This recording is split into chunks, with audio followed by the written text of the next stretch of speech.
Nice. Okay, I hope you all keep your Mac. Yeah. Lawrence Center, I have it here.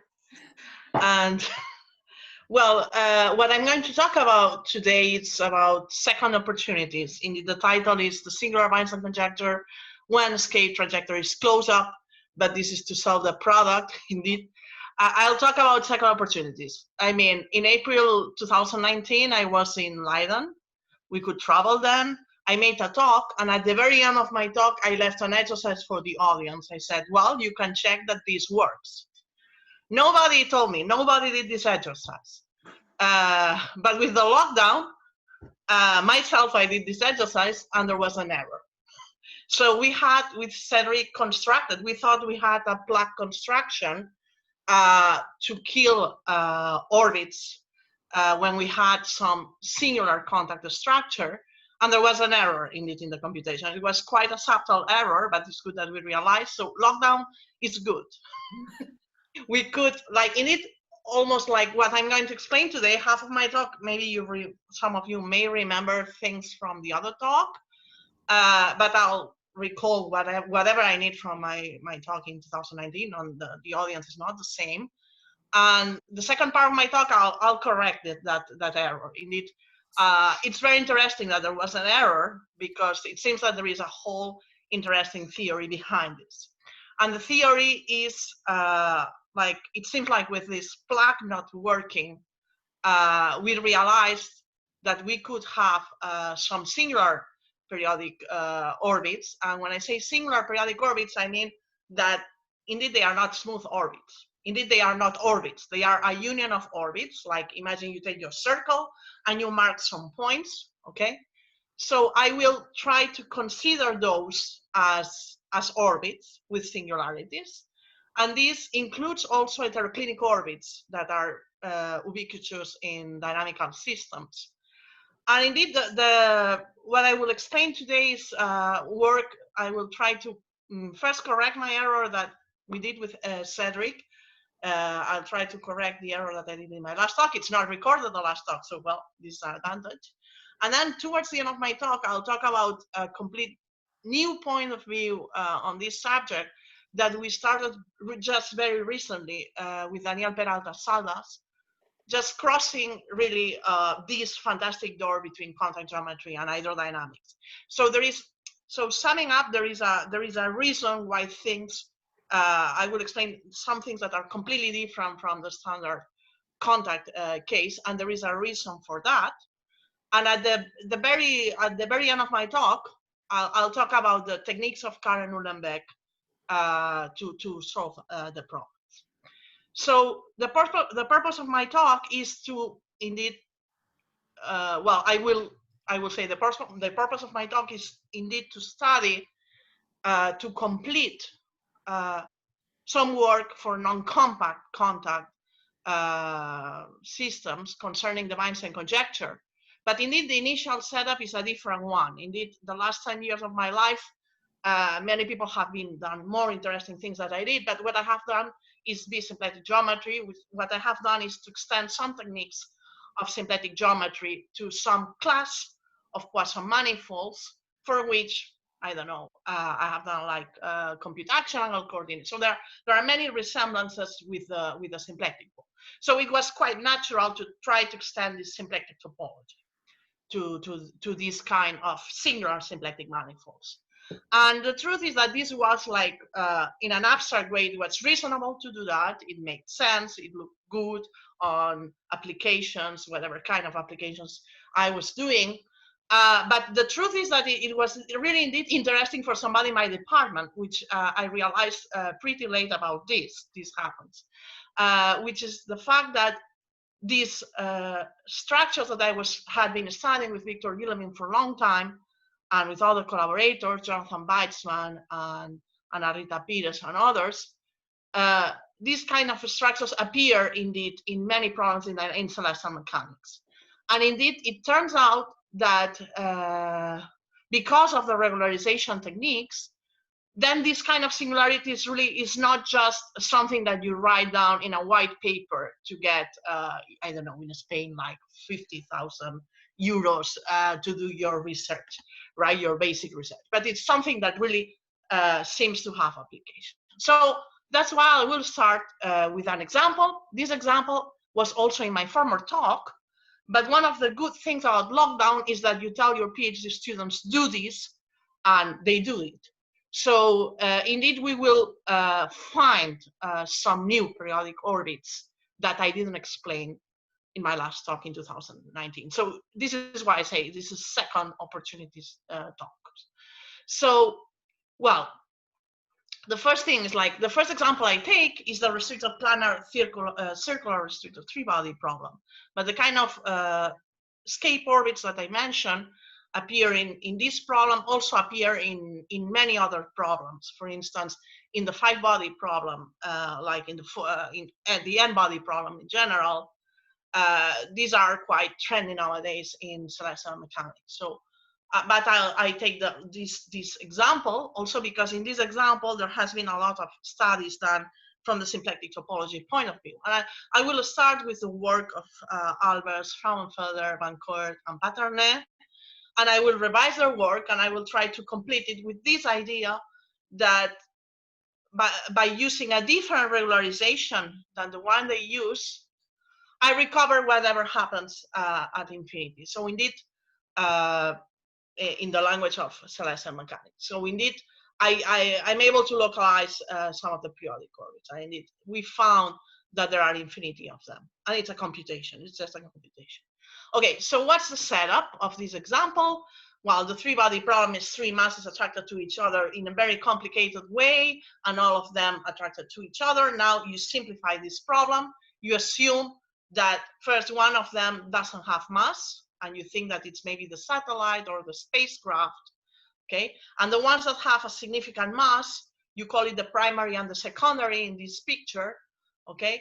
And they move following Kepler's law in a plane. That's the assumptions that are done.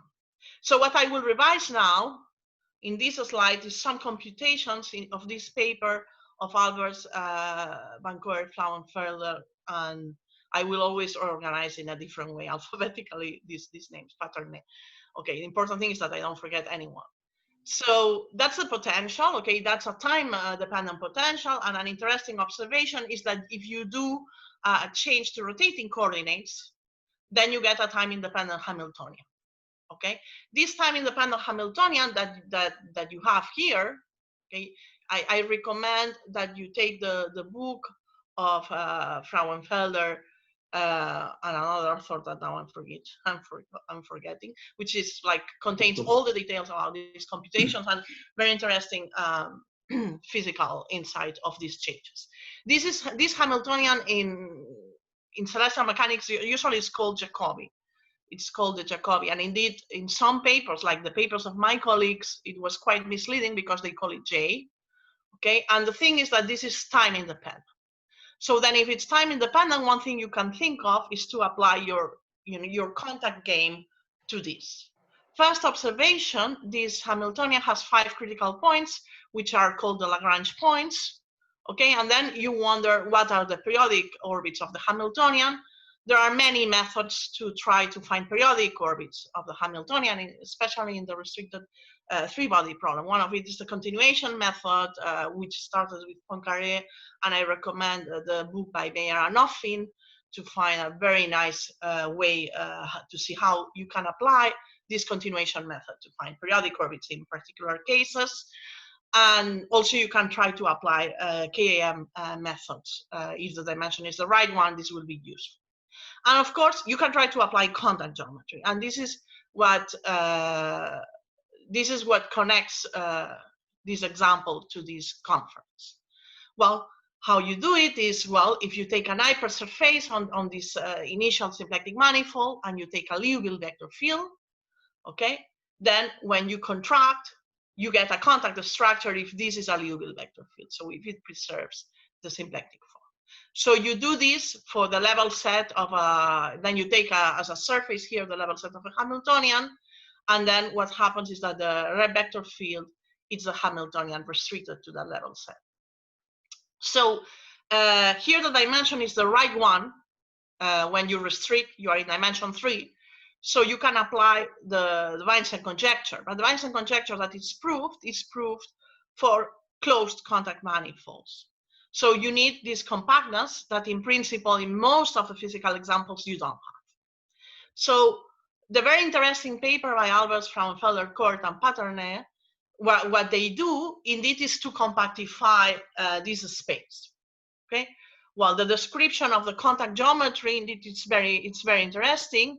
You can describe if you take a value of the Hamiltonian smaller than the first Lagrange points, then you look at the pre-image of the fiber at C, and you have three connected components, depending if the satellite is close to the moon, far away, or close to the Earth. Okay, and what they prove is that they had a Liouville vector field, okay, transverse. So they could, for these values of the Hamiltonian, then the structure is contact, okay? But the problem is that it's not compact. So then they compactify, and they do this using a regularization transformation, which was introduced by Moser. And well, they analyzed indeed, this is the tight contact structure on a projective space, okay?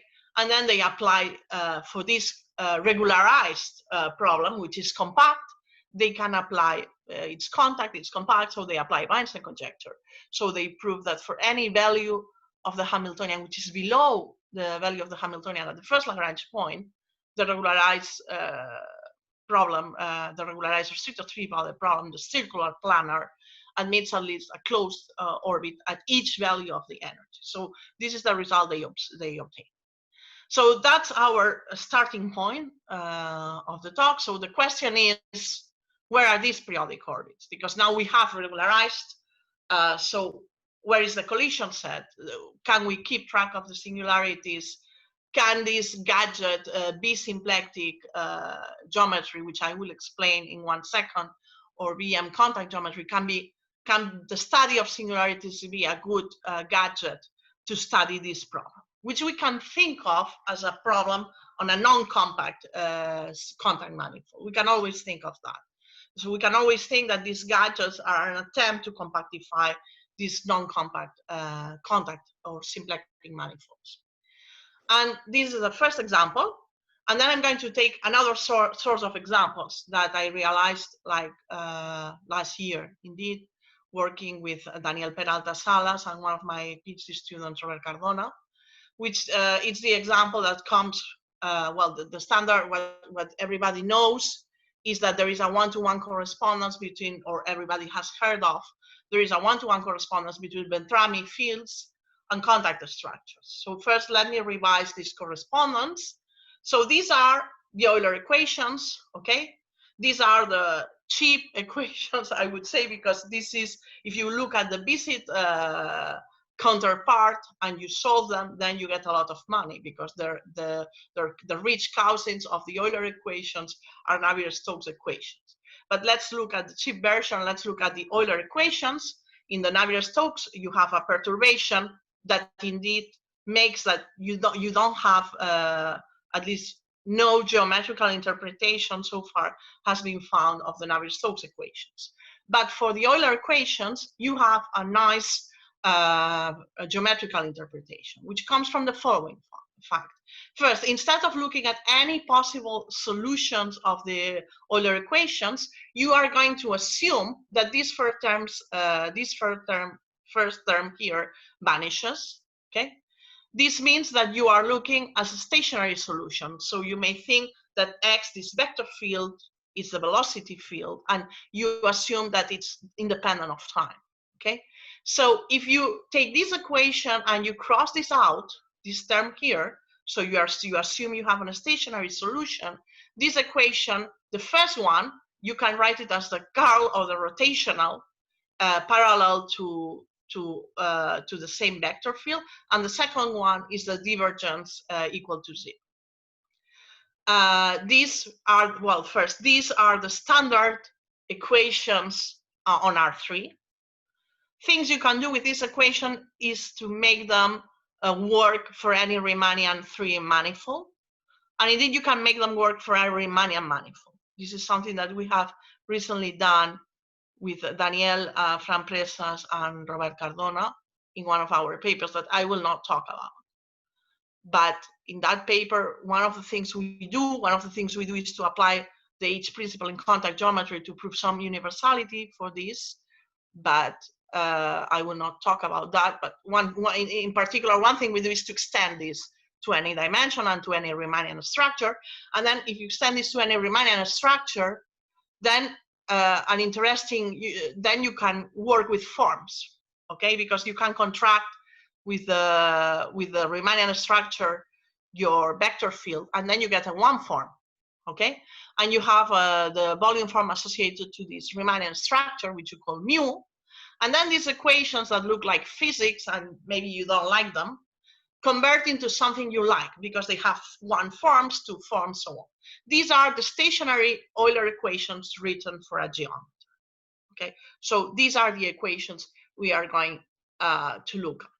Okay, and the first observation, which is a theorem by Edner and Grist, is that if you take this one form, the contraction with your metric, they did this for three-dimensional manifolds, but this works for any odd dimensional manifold. It's the same proof.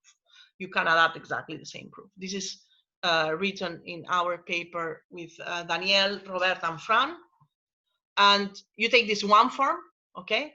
And then the Beltrami equation, which is this equation that the curl is proportional to F, you can write it in this way, okay? And well, since F is positive, then you can check that it's a contact form, okay, which is this condition. So they prove that this is contact, and the other way around. So there is a one-to-one correspondence between rep vector fields of a contact structure and Beltrami solutions of the Euler flows. Okay, and this non-vanishing rotational, okay, which means exactly that this thing that you are multiplying here, it's non-zero.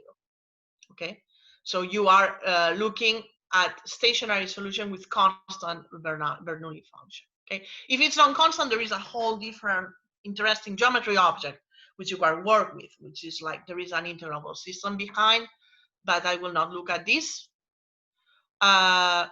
So, well, that's the input. There is a one-to-one correspondence, and this, of course, you need to reparameterize the rep vector field, because here I say contact structures, I don't say contact forms. Okay, so there is, if you take a Beltrami field, then you sometimes need to reparameterize, and the way you reparameterize is simply by dividing out by the norm of your metric that makes this correspondence. And this was, like, indeed very successfully explored by Edner and Grist. In particular, you can apply the Weinstein conjecture to talk about periodic orbits in that sense. So, okay, can you make this work on one of these non-compact manifolds? If you assume that close to the boundary, you have a certain behavior. And so this was the question we asked ourselves with Roberta and Daniel. And we proved that this works very well also for these singular contact structures that are called b-contact. And this serves as a motivation. Essentially, we have here our mirror. We are symplectic or we are contact. We are red or we are blue. And essentially, this talk is about doing a graffiti to this picture and putting a B everywhere. So we are going to try to clarify what is b-symplectic and b-contact. And there are two possible starts of this talk.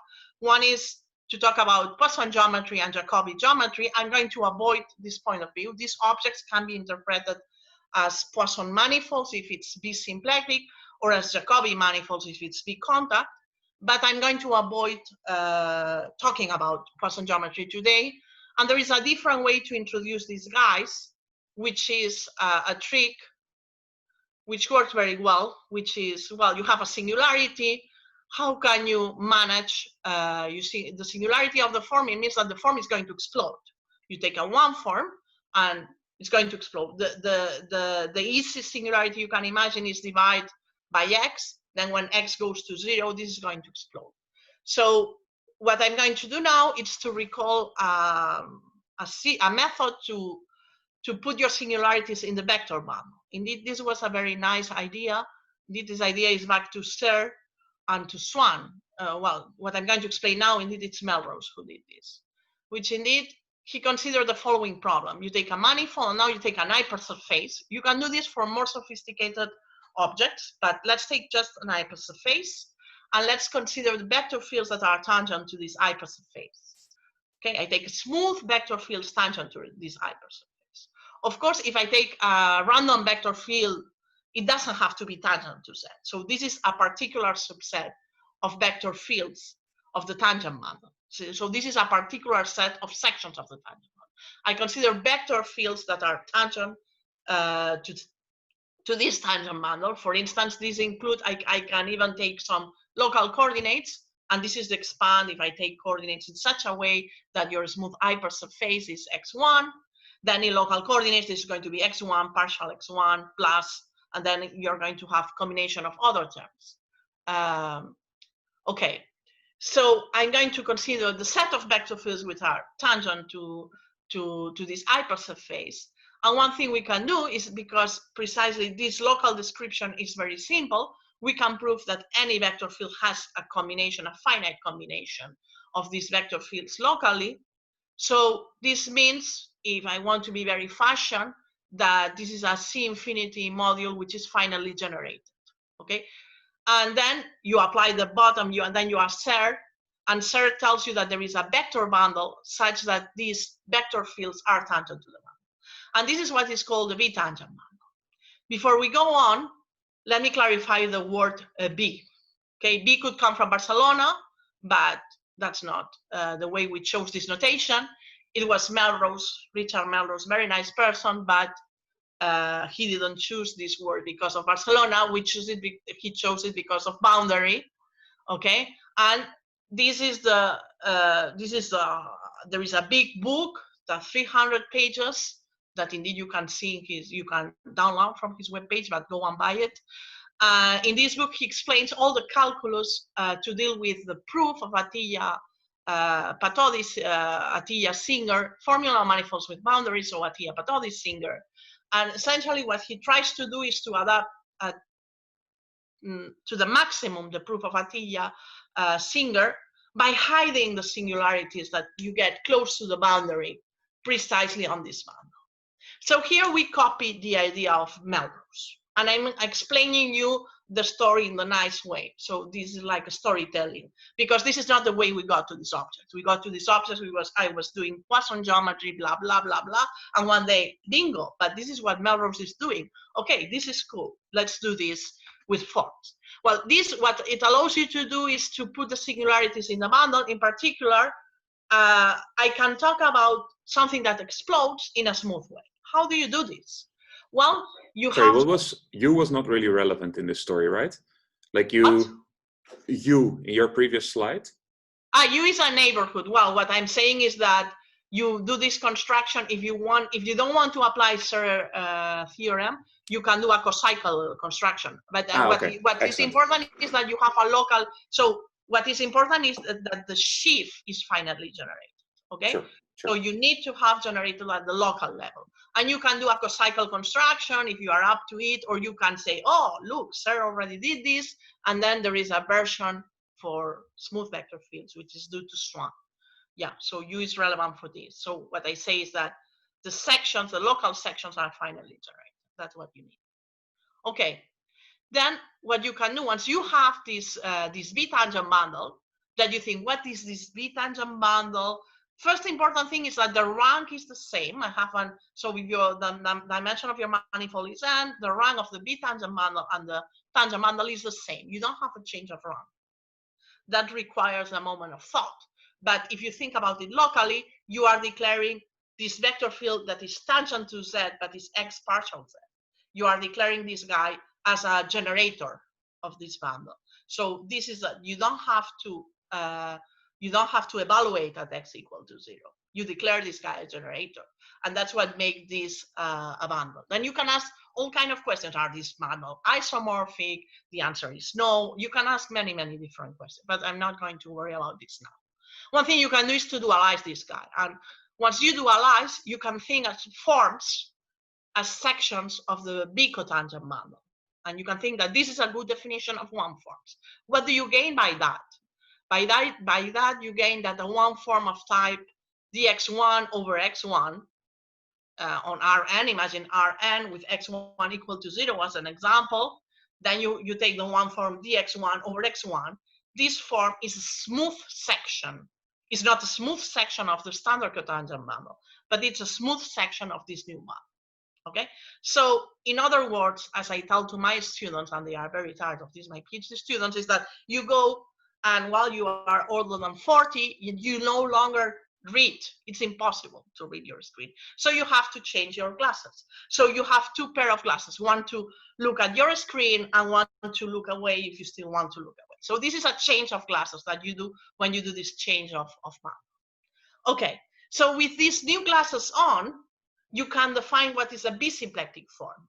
And you can define it in the cheapest possible way by taking the same definition as a symplectic form, which is a closed, non-degenerate form, but instead of working with the RAM forms, now you work with these B forms. You call a B form if it's a section of the bicotangent. And you can, so of course you can, well, one thing I didn't say, and it's important, is that not other than taking stereo products, one thing you can do is to fit all the set of sections in a nice complex, okay? And you have an extension of the RAM complex, okay? And this was studied by Melrose, and you have a cohomology, and it's called B-cohomology. Okay, so this is a b-symplectic form. It's a closed, non-degenerate B form of degree 2. And from this point of view, with your new glasses, you go on the street and you say, okay, now I can apply all the techniques in symplectic geometry and prove things for these guys. And the interest of these guys initially came from Poisson geometry, where indeed the Darboux theorem is not true, okay? Where the path method doesn't work. So this is quite a cool set of forms for which you can try to do things that in general you cannot do in Poisson geometry. Just let's say from a theoretical point of view, it's cool. And of course you can go and define the B-contact structures. And well, B-contact structure is going to be a one form instead of taking the RAM form. So I take this definition. And then you're going to have a red vector field. So you can do all these things. And you can become as crazy as you want. You can replace the B-tangent bundle as any other more general, you can consider other more general singularities. For instance, take a cross, okay? Or take a non-smooth hypersurface, take any kind of strange singularity from Arnold's list, and you can try to assign, indeed, to play this game. And this game, it works quite well also to understand, for instance, regular foliations, because you can replace this tangent bundle by any other algebra. And then you call this E-symplectic, okay? Again, it looks like I chose this E from Eva. No, it's not, because it's I'm using this Eva symplectic. It was Nest and Sagan who observed this. So you can go as crazy as you want with these objects. And let's say if you don't know anything about Poisson geometry, it doesn't matter, because you can just believe in this. You take this definition, and this is a b-symplectic form, and this is a B-contact structure. Then you have a correspondence with certain Poisson structure or Jacobi structure. Very good. Okay, let's try to see how strange these guys are. So I have a box of symplectic structures. Then I have a box of folded symplectic, because this idea that I take a degenerate symplectic form, it's not new. Already somebody had looked at this, but the point of view didn't require to change the tangent bundle, because we were considering indeed the smooth forms. Okay, you take a form that is symplectic everywhere except for an hypersurface, and on this hypersurface it doesn't blow up, but it goes to 0. Well, it goes to 0, or it lowers rank in some control way, and this is folded symplectic. This has been studied by a number of people, starting with Anna Canas, Victor Guillemin, Anna Rita Peters, Tara Holm, Chris Woodward. Many people have been working on this box. Symplectic we know, and now BM symplectic, I have added an M here, because one of the things you can do is, instead of taking vector fields that are tangent to an hypersurface, you can impose that they are tangent up to order M, And this, at the end of the day, it means that you have a singularity of order n. So you can try to do it more general. So these are the BM symplectic. And you can wonder how different these objects are. Already you know that folded symplectic are quite different because you know in dimension 4, every compact orientable manifold is folded symplectic, but it's not symplectic. Okay, but is there any relation to BM symplectic? And in fact, well, first, of course, I'm telling you, I'm a storyteller here, so I'm telling you the nice part of the story. The truth is that first we started to prove things for BM symplectic, like racing quantization, action angle coordinates, the kind of results that you expect, okay? And we had reasons to do it. But it was just after we proved this result that we realized that you can indeed desingularize these singularities. And the way to desingularize it is by convergence, okay? We proved this a result from 2015. Indeed, it was published, of course, as always, this thing 4 years later in 2019.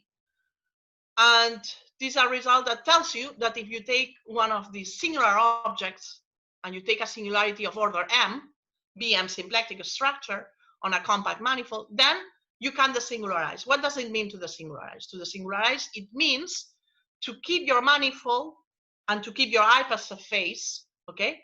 But then replace your singular object by a family of forms that are symplectic forms or folded symplectic forms, depending on the parity, and for which you have a nice convergence. The convergence is important. Why? Because, well, this gadget is like a magic band that what you do is you have a magic stick and you take your singularity, ploof, the singularity disappears. But it disappears leaving a nice convergence trace. So an interesting application of this desingularization technique, of course, is to KM theorem. KM theorem that indeed can be applied to these initial problems in celestial mechanics. And I will not have time to talk about the KM applications. Okay, so we have this kind of result. This kind of result was sort of central. It came late into the story because, of course, first you are like completely blind working with objects, and one day you realize, like, look, but you can desingularize. Why didn't we realize about this thing before? We didn't, but it's very simple. The proof is very simple. And, well, in particular, from this you get easy consequence, like, well, any kind of, if you have an thinking about abstraction theory, that people had, all other people had been thinking about this, and this is a bit more general result, that you get automatically that if a manifold admits a B2K symplectic structure, then it has to admit a symplectic structure. So all the topological abstractions that you have for symplectic appear for B2K, and the same for folded. But this desingularization doesn't have a way back in the symplectic realm, because, for instance, S4 admits a folded symplectic structure, but it's not, but no B-symplectic structure. And it doesn't admit a B-symplectic structure for the same reason it doesn't admit a symplectic structure, because the fact of having a B-symplectic structure, the class in the B cohomology has to be different from 0. Okay. So, well, and the reason that that you don't have an inverse is that, well, the class, let's say the image, is very small inside the class of folded symplectic. And now you can try, so this is, well, this is part of the things we did with symplectic. So you have like these boxes, and then you have the magic stick that lets you jump, and you can do things, you can try to understand toric actions, blah, blah, blah. What about the folded, what about the contact world? So essentially, we are here, symplectic, B-symplectic, there is this Poisson invisible guest that today I'm putting Poisson inside, behind this whiteboard that I have there. I have Poisson hidden because I don't want to talk about Poisson structures. And then for the contact case, well, the generic setup would be that of Jacobi manifolds, but what else you can do? It's the big picture would include big contact structures. Okay. Well, then when we started to play with this with Cedric, I wanted to show some pictures of my friends, so this is the slide.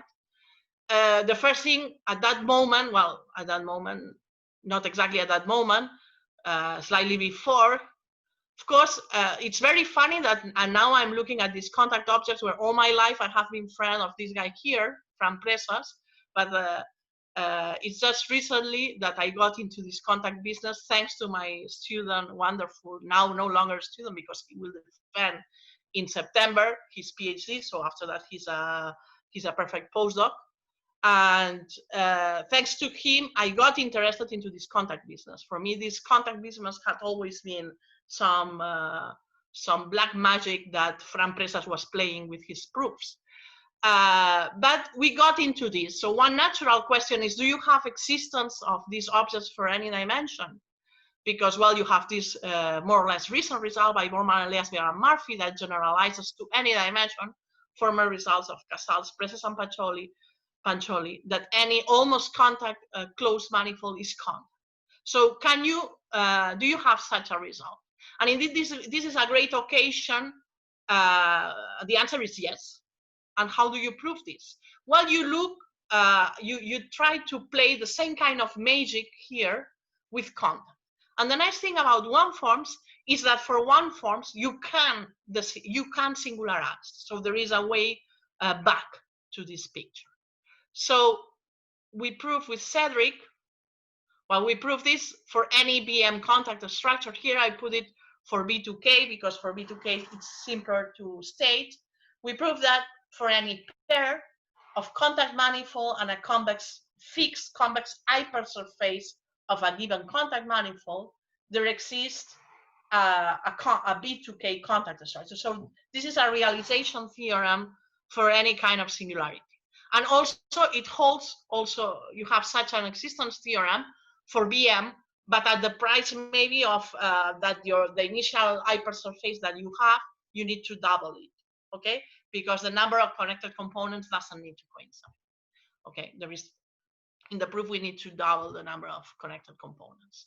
So in dimension 3, indeed, this result tells you that for any three-dimensional manifold and any generic surface, there is a B2K contact structure realizing Z as this critical set, because it was Giroux who proved that in dimension 3, convex hypersurfaces, so convex surfaces are generic.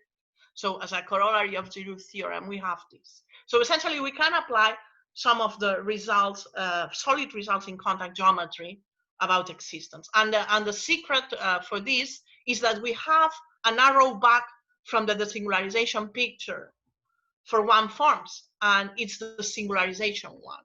So we start with a certain expression for which we use convexity, and then we can singularize. Well, it's an easy proof. I'm gonna skip this. Let's go to the real thing. Let's talk about periodic orbits, for which I will also need to this desingularization trick. And Cedric is the one here, is the one who, I think he's the perfect PhD, but he is also very good at juggling. So it's really convenient because if you are proving a thesis on periodic orbits and a proof doesn't work, you can always juggle and, well, it's periodic orbits. Okay, so let's go back to the initial example of the residual three-body problem. And then, so what I'm going to explain from now on, indeed, from this slide on, is what we did during the lockdown, indeed. Because the lockdown has a good consequence of this is that there are no distractions. So then it's when we put our hands, because we knew that Albers and the collaborators had this result, and we really wanted to put our hands there and play our changes. And indeed, what we did is to take back this example. Remember, this is the Hamiltonian of the restricted three-body problem. And now we want to play our tricks. We want to play the singular trick. Well, the first important thing is that we can look at these objects as singular contact structures, but then the regularization that we need to do is not the Moser regularization, it's McGehee. So McGehee takes 0 to infinity, essentially. You are working in rotating coordinates, so it takes the 0 to infinity, okay? And Well, if you do the change of McGehee change of coordinates, which is this one, then you get this form. If you go to a talk by my colleagues Amadeu, well, Amadeu no, because now Amadeu talks about B3 symplectic, but Marcel Guardia or Tere Martinez Seara, they will say, well, this form is not symplectic, but it looks quite symplectic. Well, this form blows up when x equal to 0, so it's a perfect example of B3 symplectic form. And indeed, we can check that this vector field is a Liouville vector field, which is transverse to the hypersurface for any positive value of the Hamiltonian.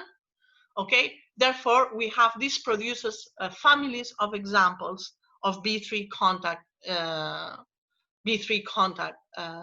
manifolds. And for those, well, once you do this McGehee change of coordinates, this is a B3 vector field, okay, that it's everywhere transverse to the hypersurface. Therefore, this is a B3 contact manifold. And then, well, one ugly thing, because you would like to have compactness, one ugly thing is that the critical set is a cylinder. And you're going to see in the next slide why you want to have compactness. Because we proved with Cedric that if you have any contact manifold and a VM contact manifold, and the critical set is of this singular contact manifold is compact, then you have automatically infinite number of periodic orbits. That's the result we have of smooth periodic orbits. So this example came after the proof. Indeed, I'm putting storytelling here in the way that I think the audience can resist the longest. So the critical set is a cylinder, so we don't like it because it's non-compact. But well, the good news is that this is two-dimensional and we could compute everything. What happens is that on the critical set, the red vector field, indeed it's Hamiltonian, okay? And we have the Hamiltonian, okay? So we could compute exactly what are the orbits because it's two-dimensional. And the orbits are just the foliation by periodic orbits on the cylinder. So something as simple as the picture of the cylinder with their periodic orbit. So this is the result we obtained, and it seems that it's a new result. Like it's a new result that doesn't contradict any of the former results obtained by other of our colleagues at infinity, but it's not exactly the same. So we prove that there exists an infinite number of periodic orbits. And the context of this conjecture makes us go back to Weinstein conjecture, okay, and ask ourselves if we could prove Weinstein conjecture for singular periodic orbits. And the first result, so the first approach, that this is something I already explained last time, the first approach that we had is to apply the desingularization technique, okay? So if you have this singular contact structure, do your best to get a contact structure. For this, you need to have an order of the singularity even. This doesn't work for odd orders because then you go to what we call folded contact. And indeed, Sung also has some papers about this folded contact for which we don't know, for which these problems are not studied. So we try to go to contact, apply the Weinstein conjecture, and go back home with our periodic orbits. This is a nice idea, but it doesn't always work. Okay.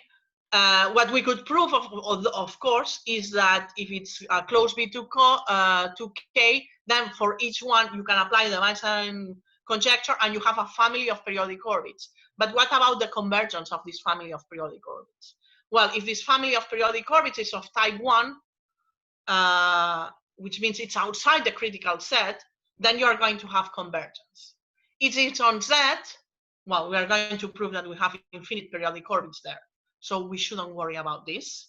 But if it crosses Z, for sure, you're going to have a convergence problem in general for an arbitrary contract form, because you look at the action functional, and what you would like to have is a convergence of the, well, you identify periodic orbits with critical points, okay? And then you need to control how are these critical points in order to have convergence. And this is something that for any given alpha, because the formula of the singularization is complicated and intricate, there's no way to check it in general, unless you impose some particular conditions.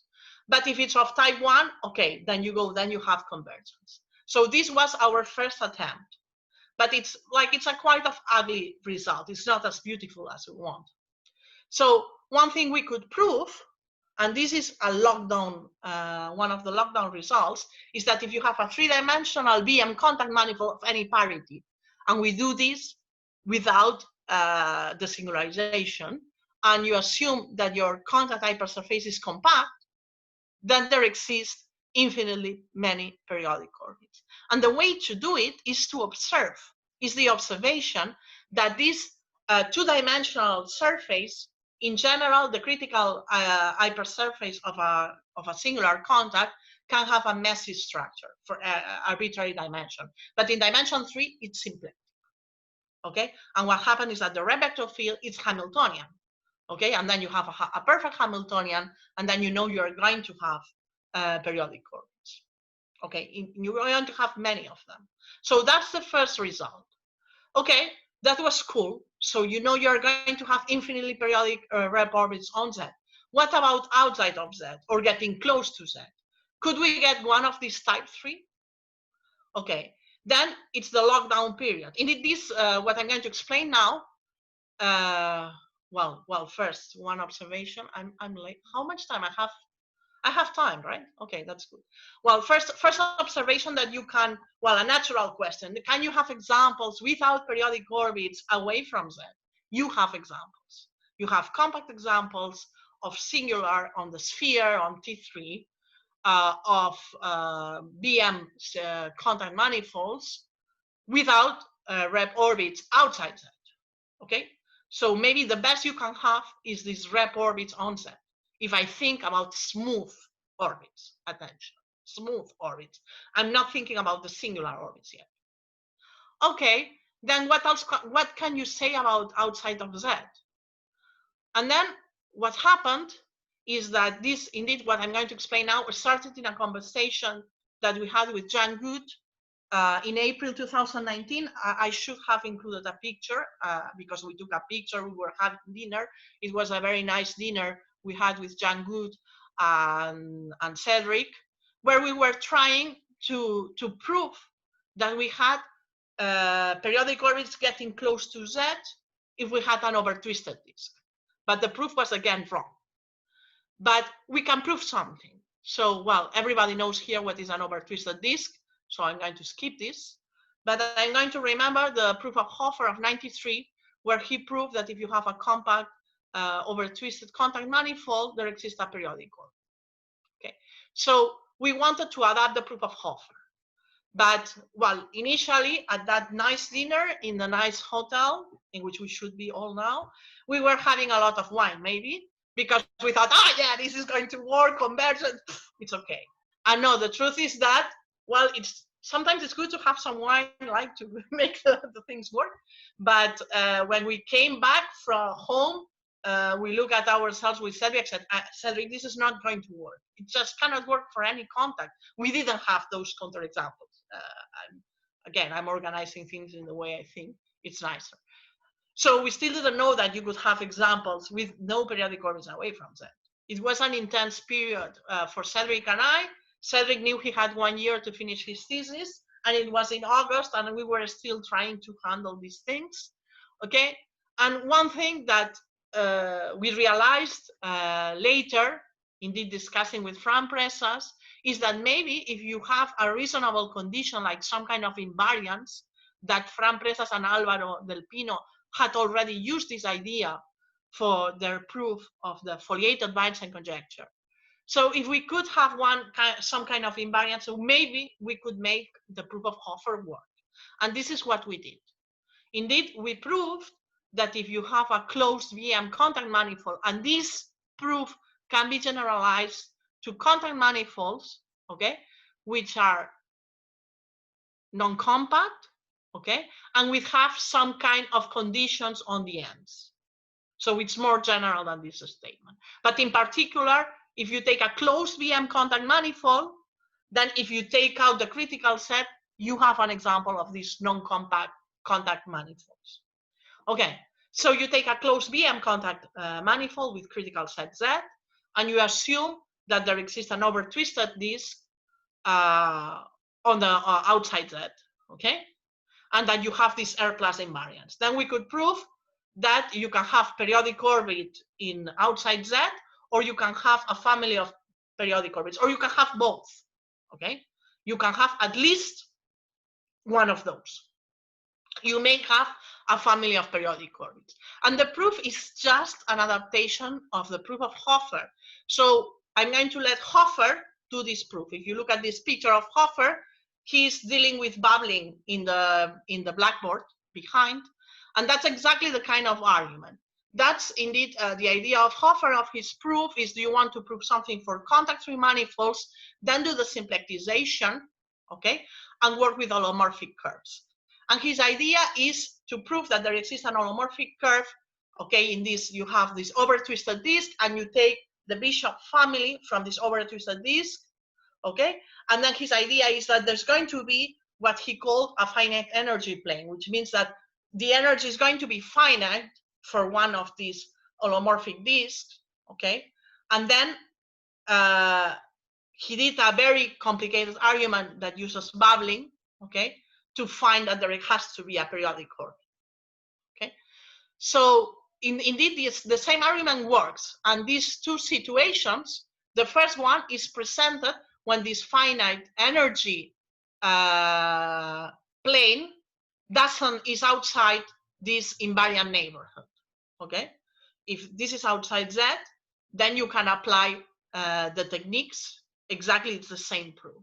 And if it gets close to Z, then we have, because you have this kind of R plus invariance, then what happens is that you can always push this holomorphic curve there, okay? And then what you will have is that you'll get a periodic orbit.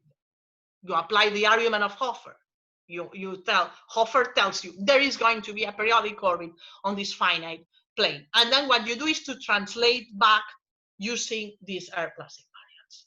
This R plus invariance might look like one of these magic tricks that I described before, that for which you have no example. And the answer is yes, we have examples. This example, for instance, of T3 is an example where you have this invariance, this R plus invariance, given by a flow which is transverse to Z, of course. So you think of this action by the action of a flow. In practice, you take a vector field which is transverse and complete. Okay, so that's what we proved. So essentially, we extended Hofer's technique to work for non-compact manifolds with some conditions. And indeed, you can state this result as a generalization of Hofer for non-compact contact manifolds having this kind of R plus invariance when you get to the ends.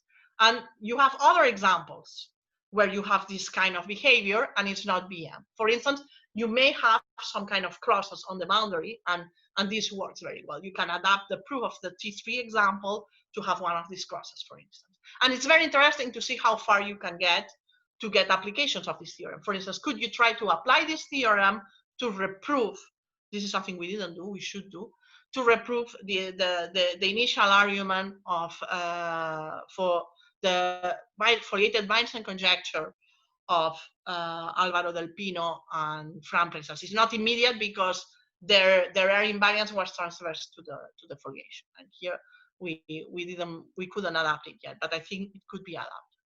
Okay, and now I'm towards the end of my talk. How much time I have? So you have about 7 or 8 minutes left. Perfect. Yeah. I will just take 5 maybe. So I will reveal like well, I have 7 minutes. That's perfect. So now this is what I call the singular Weinstein conjecture reloaded. Okay, which means that now we have a control of the orbits. All the theorems I have described are about existence of periodic orbits on a BM contact, or you can think of a non-compact contact manifold. But these orbits are smooth. Now I want to go further because the motivation to look at these kind of problems now connects very well with celestial mechanics. And celestial mechanics, you have these orbits that go to infinity that have a name, and it's a very nice name. It's called escape trajectories. Okay, it's an escape trajectory, which means that you can escape. Okay, so you can go to infinity and maybe never come back, but maybe you can come back. Now imagine that in our business, infinity here would be one of these escape orbits. Infinity we compactify our manifold, so infinity is here. It's a boundary. Okay, so if we have one of these orbits that go to infinity, maybe they go back to infinity, or maybe they don't. Okay, because you could also have like a situation that you have a periodic orbit outside and you have a kind of a spiraling around. Okay, because the plug doesn't work, we couldn't make this to be a contradiction of our business. But if the periodic orbit comes back, you have this kind of situation. This kind of situation, this picture is exactly a description of a result of Poincaré that tells you that in the restricted three-body problem, you have infinite orbits, periodic orbits that go to infinity. Okay, we proved with Cedric that you have orbits at infinity, but this is different. These are orbits that are asymptotically close to infinity. And so the picture of Poincaré already in 2018, indeed I was in Paris and Cedric, both of us were in Paris, we already had this picture in our mind. For this picture, if you compute the action functional, of course it's going to go to infinity. So one idea is, can you get the critical points? Can you generalize the definition of your action functional to get critical points that give you this? This is something that we have been working for a long time, but we didn't get a reasonable answer. But we decided like 1 month ago during the lockdown to change our way of thinking about this problem. So the Desingularizing conjecture, by the way, reloaded, would be this one.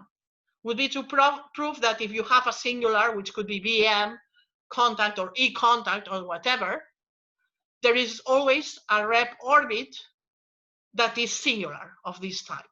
Okay, so singular means that the rep orbit goes to 0. Okay, now I'm starting to think on the three-dimensional case that I could go wild and do it in general direction. So we are in a point in which we needed inspiration. The action functional is an interesting point, but we didn't get the way out. And everybody knows that inspiration always comes in a hat in an unexpected way.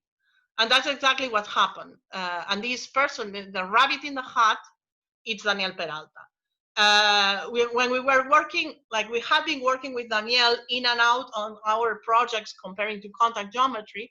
And the thing is that with Cedric, we started before these periodic orbits. And then I didn't have the Beltrami picture in my mind. But now that we have the Beltrami picture, it would make sense to look at these orbits from the Beltrami point of view. This is a picture where you can see that one of your singular periodic orbits, if you are close to your singular set, it's the same as escape orbit. So escape orbit is in green. If you don't have the whole picture, then to start looking for a singular periodic orbit, you need to look first for the escape orbits. Okay, so now it's time to use this contact Beltrami mirror. Okay, so b-Beltrami vector fields to the rescue. And indeed, I'm explaining things in the nicest possible way, but the truth is that we had finished the paper with Cedric, we had posted our archive, we had submitted it, Cedric had finished his thesis we're sending to a referee, and then I get a phone call from Daniel Peralta. Eva, there's something wrong in your result. It cannot be true. I said, what? Explain me. Eva, for Beltrami fields, you cannot have two-dimensional invariance of manifolds, because then, if this is Hamiltonian, then the Hamiltonian has to be an harmonic function. And of course, because of the maximum principle, it should be it should be a constant. So there is a problem with with your proof.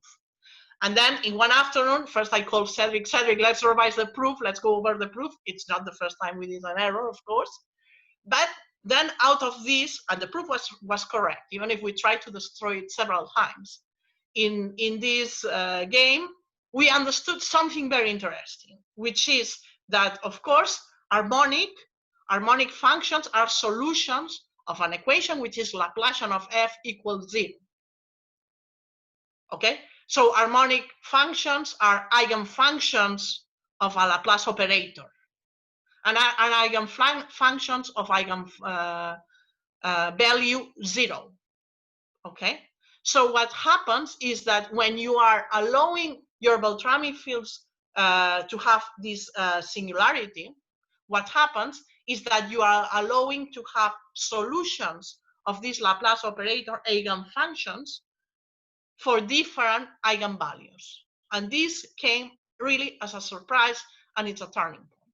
So we had to put our hands in the b-Beltrami business, okay? And as I said before, in this one-to-one correspondence, the practical tip is that if you have a Beltrami field on a vector, on a manifold, then the red vector field here, you take the odd case. There is a way to generalize this to even case, but we don't care now. Okay, then you take the one form as the contraction of your rep with your metric. Okay, and the red vector field, the magic stick is that it's given by the normalization. Okay, that's the kind of result. And with this practical tip, indeed, this is the lockdown theorem. What we could prove is, indeed, we wanted to prove that generically the singular Weinstein conjecture is true. So we wanted to prove that for almost every contact form, singular contact form, you have this singular periodic orbit. So if you look 1 year back with this wrong proof of the wrong plug, we went from 0 to generic situation. That's what happens. That's what initially we wanted to prove. But what we could prove so far is the following. We could deal with the computations of some metrics that have been worked out with other people, which are called exact metrics. And the contact form associated to them is a split of this sort. So if your singularity is given by z equal to 0, then your critical surface has a metric h that doesn't depend on z. So you have a kind of a splitting for the metric. Then for this metric, what happens, okay, is that the Hamiltonian function that corresponds to the red vector field, which is tangent to the critical set, okay, is an eigenfunction of the induced Laplacian on Z. And there is no contradiction because it's not harmonic. Okay, that's an eigenfunction of the induced Laplacian on Z. And then you remember this result of Uhlenbeck. So you put Uhlenbeck to work for you. And she proved that generically, these eigenfunctions are Morse and non-zero critical values. Okay, so in particular, what we could prove so far is that if you fix Z, now we fix the critical hypersurface, we fix M, there exists at least 2 plus the first Betti number of Z escape orbits, because you identify them with the critical points of this Morse function. And you have this for generic Melrose B contact forms. There is more. If the metric that you take H on Z is flat, then you have it initially for your initial metric. You don't need to perturb your metric. That's a computation we have. So in the flat case, in the case the metric is flat, which, okay, for most of the people working in Beltrami fields, why do you care about something that is not flat? They would say, for them, you don't need to perturb. You don't need to apply Uhlenbeck's theorem. You can prove it by hand. You can prove it by hand that you have these escape orbits for your initial contact form. But if your structure is not flat, then at least what we know is that because the Hamiltonian function that you get by chance on this critical hypersurface that you wouldn't get outside the critical hypersurface because it would contradict the maximum principle, it's an eigenfunction of the induced Laplacian. So that is an exciting moment. And this is a proof we did indeed like 3 weeks ago. So we are still writing it down. So that's the kind of result we got. And this result, okay, how do you connect escape orbits to your periodic orbits? And towards the end of my talk, it's nice to show a nice picture in case you didn't like the talk. So this is a nice garden with different flowers of different colors.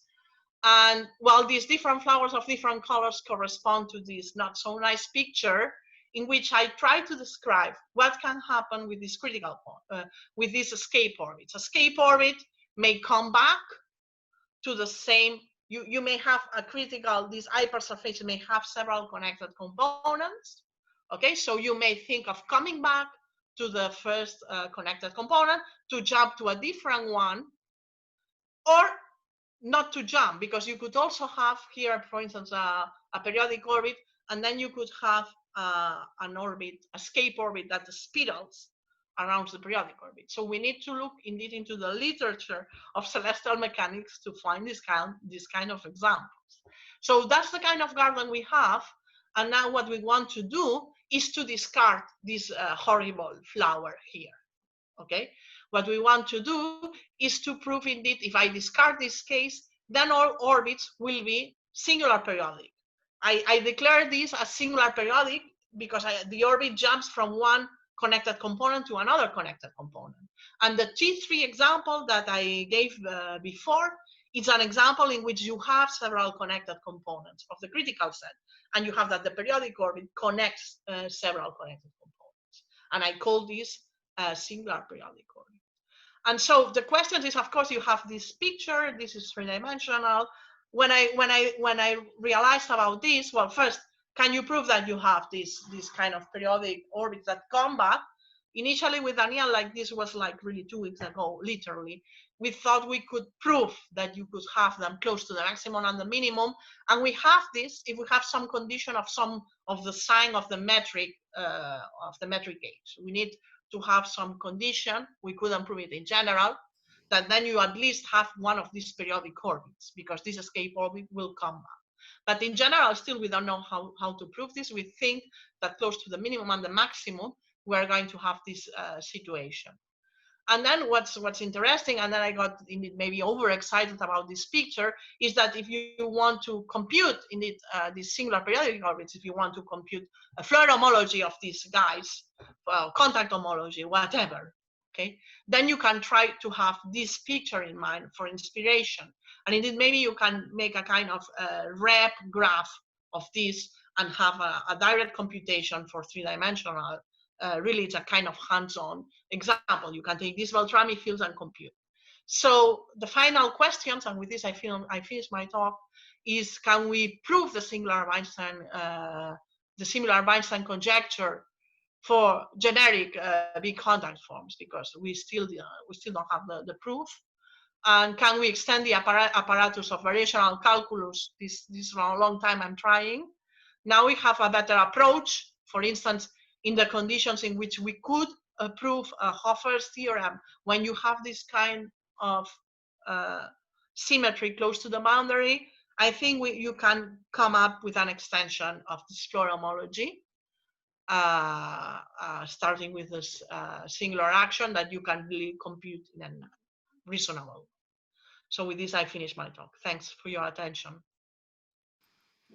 Thank you very much, Eva. Thank you. Okay. And now I will first of all, I think, ask whether there are questions about the talk. And so again, remind everyone to unmute yourself if you want to ask a question.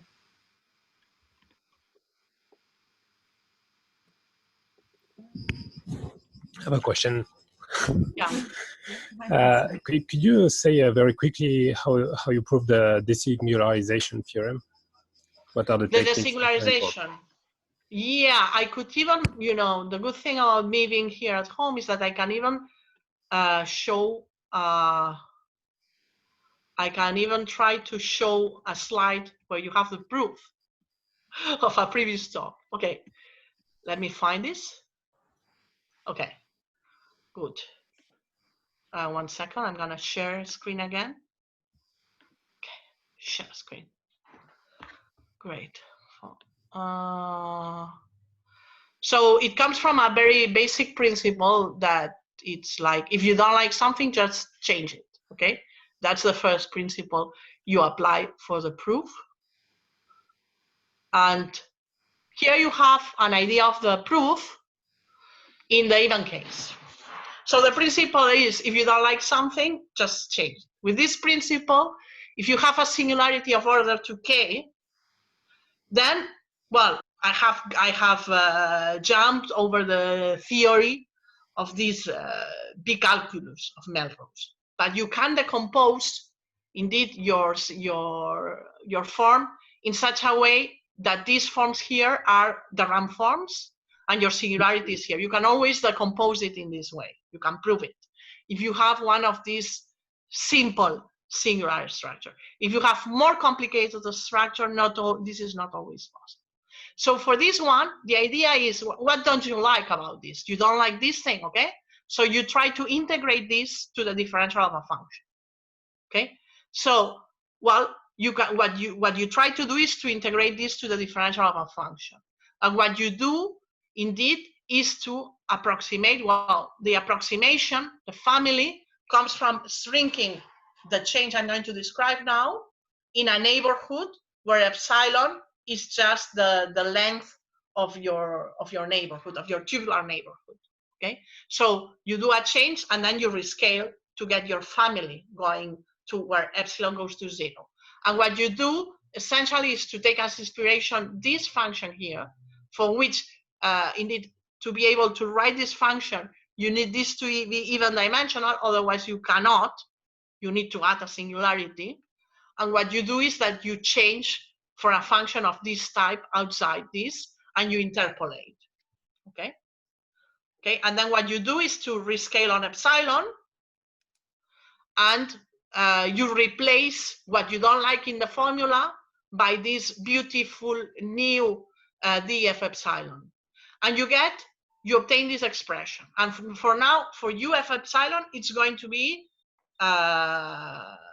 you have this expression here, and you think, for instance, that f epsilon is going to be a coordinate. I'm being a bit brief here. And then what you can prove is that this is indeed symplectic.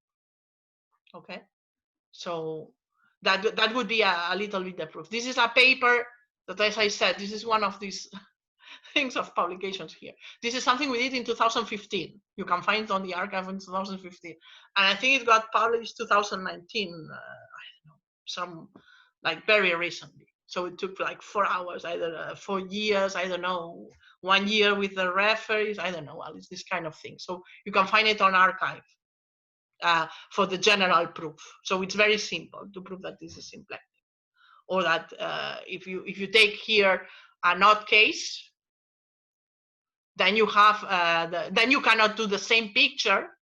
You are going to have a kind of bump function, and then what you need to, you cannot reintegrate like this because you have a parity issue. Okay, when you are even, okay, then the integral is odd. But when you are odd, the integral has to be even. Then it means that you cannot integrate to a function. The best you can do is to change what you have by the square of a function, by dx squared, and that's what you do. And then you get one of these folds. You get x dx. I don't know if I was clear. Mansan.